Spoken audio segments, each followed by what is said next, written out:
The fourth encounter in the Throne of Thunder is Tortos. The boss is stationary throughout the fight, but make sure someone's always in melee range. Otherwise, he will use Growing Fury, which will reduce the amount of time until he uses Furious Stone Breath. The main concern of the fight is to DPS down one of the adds to where using an action button to kick said add into the boss is usable. This will interrupt the boss's cast, but more on that later. On to the boss's abilities. Tortos will use Furious Stone Breath. This will be used every 45 seconds, which deals a lot of raid damage. This ability needs to be interrupted by kicking the add at the boss. You can tell when the ability is about to be used because the boss's resource bar will hit 100.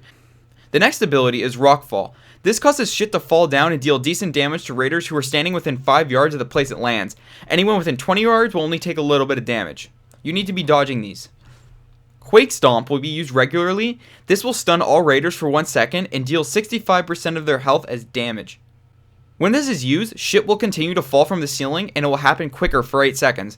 Maybe pop a few cooldowns to help survive this shit onslaught. Snapping Bite is a high damage ability that the boss uses on a tank every 8 to 10 seconds. So one of the adds that spawn is the Whirl Turtles. The boss will summon 3 of these every 30 seconds and the adds will spin around freely and cannot be tanked.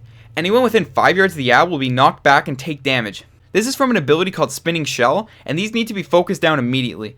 Melee don't have an issue because the ad actually has a very large hitbox, but this is really going to force everyone to move around. You really don't want to get hit by any of these at the same time the boss is using Rockfall or Quake Stomp. Once the ad is about to die, it will use Shell Block, causing the ad to become immune and stop moving around.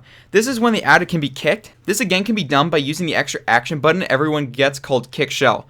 In order to kick a shell, put the shell in between you and the target, so the boss, and use the ability. When the shell hits the target, it will interrupt their spellcasting and apply shell concussion for 20 seconds. This increases damage taken by 25%. The ability you want to be interrupting is Furious Stone Breath. The other ad is Vampiric Cave Bats. These spawn every 30 seconds and their only ability is Drain the Weak. This just deals damage to the target and heals the ad, but only if the target is below 350,000 health. This used in combination with Snapping Bite is a problem. Snapping Bite hits so hard that it will probably drop the target to a point where the bats will be able to be healed. There isn't too much to remember, but time to recap.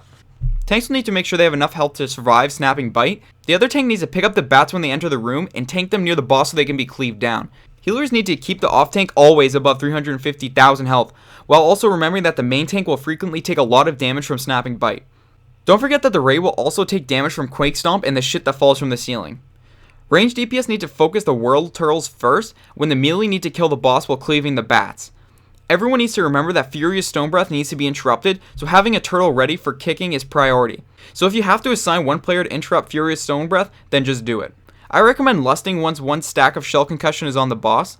Everyone also needs to be avoiding Rockfall. That's all you need to know to send Leonardo back to the sewers. Good luck, adventurer.